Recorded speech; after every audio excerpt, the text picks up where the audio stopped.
L'expert dans Classico. Je suis Maître Didier Bétain, avocat barreau du Cameroun, associé gérant du cabinet Bétain Partners, leur firme, et je fais mon petit bout du chemin en tant que secrétaire général de l'Union des jeunes avocats du Cameroun. Je vais répondre en essayant de nuancer, en nous ramenant déjà à la définition du droit de travail, parce que l'on parle du droit de travail. Lorsqu'on parle du congé annuel, ça fait allusion au droit de travail. Alors, qu'est-ce que le droit de travail déjà?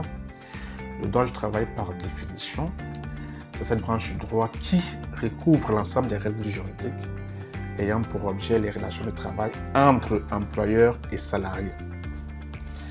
Partant de cette définition maintenant, on peut comprendre que le salarié, dans son plein exercice, n'est-ce pas, de ses fonctions, au bout d'un certain nombre de temps, a besoin d'un congé. C'est ce que nous appelons généralement le congé annuel. Alors, qu'est-ce que le congé annuel? Encore faudrait-il le définir pour que tout le monde soit, n'est-ce pas, sur la même longueur d'onde. Le congé annuel, par définition, est une période de repos qui permet au salarié de s'absenter de son poste de travail pour une période donnée et déterminée, tout en étant rémunéré par son employeur. Ça veut dire quoi? Partir en congé, ça ne cesse pas, n'est-ce pas, de renflouer son compte bancaire, s'il faut le dire de manière prosaïque. Voilà. Donc, de l'autre côté également, c'est un droit fondamental, c'est un acquis. Parce que le congé, pour tous les salariés, quel que soit le type de contrat de travail, CDI, c'est-à-dire contrat à durée déterminée, CDD, c'est-à-dire contrat à durée déterminée, ou alors en temps plein ou partiel, est un acquis. Qui décide de la période réservée au congé? Il y a déjà les conventions collectives. Il y a les conventions collectives, il y a la loi qui définit, n'est-ce pas, le régime juridique, n'est-ce pas, du congé annuel. Il y a aussi l'employeur qui peut le définir, ce en raison des besoins que peut n'est-ce pas, définir l'entreprise. Voilà. Bon, combien de jours est-ce qu'on peut les étaler? Combien de jours tout cela est défini dans le code du travail?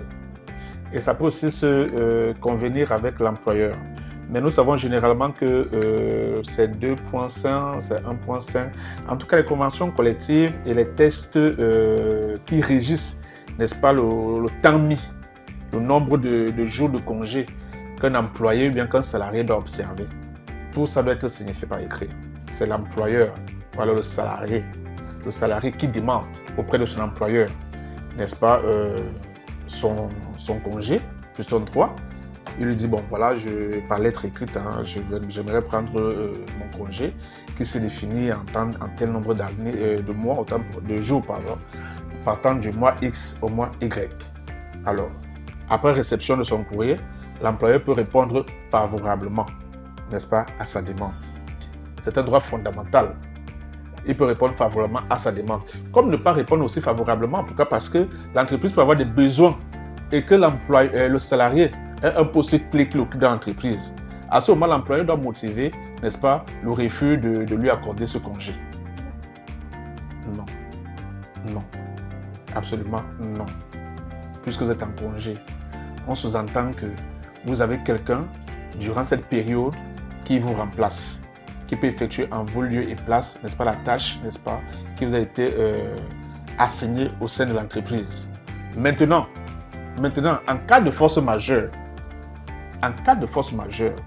votre employeur peut vous rappeler. C'est ce que je disais tantôt, parce que vous êtes un élément déterminant dans le système de l'entreprise. Il peut vous rappeler pour venir pallier, n'est-ce pas, à ce problème. Et à côté de cela, il y a une compensation. Il y a une compensation qui s'ensuit. On va vous tirer de votre lit, on va vous tirer de vos vacances au village. Vous êtes en train de savourer avec votre famille vos vacances et vous dire, vous revenez, n'est-ce pas, nous avons tellement besoin de vous parce qu'il y a une urgence. Et à côté de cette urgence, qu'on ne vous mette pas, n'est-ce pas, sur la table, ce qui pourrait accompagner ce déplacement ou bien cet appel à la rescousse en urgence. Si le patron refuse maintenant de vous octroyer le congé annuel, vous faites une relance. Et à l'issue de cette relance, s'il ne compatit pas, ou alors s'il ne répond pas, on comprend que silence vaut acceptation. Vous pouvez prendre vos congés ou encore saisir l'inspection du travail au fond de vous plaindre. Et à ce niveau, n'est-ce pas, votre patron sera obligé de vous reverser les dommages et intérêts pour ce préjudice subi.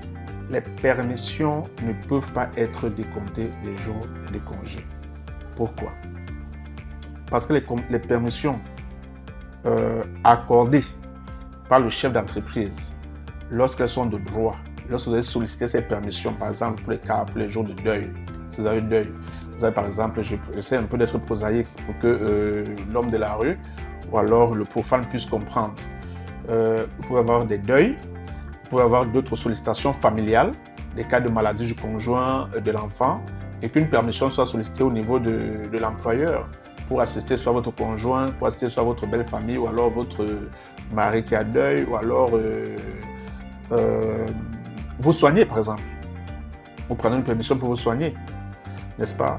On ne pourra pas déduire de vos congés ces permissions qui vous ont été accordées, n'est-ce pas, de manière régulière par votre employeur. Non.